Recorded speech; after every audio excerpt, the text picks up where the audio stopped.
भाई फाइनली हम पहुंच गए हैं गोलू देवता मंदिर। जागेश्वर दर्शन करने के बाद जब वापस आओगे ना, तो थोड़ा सा पहले पड़ता है गोलू देवता का मंदिर।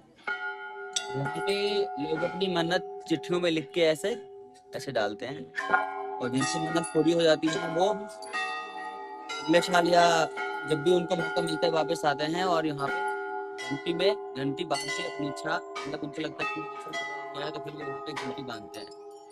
और आज कुछ ज्यादा ही लंबी लगी है, आज छुट्टियां है ना, इसलिए मंदिर का तो अभी टाइम थोड़ा सा आगे है। देख लो नजारा, लाइन कुछ ऐसा है गोलू देवता मंदिर का। तो उनको न्याय का देवता कहा जाता है। पहाड़ों में उनकी खूब गोलू देवता का। तो हमें भी सौभाग्य प्राप्त हो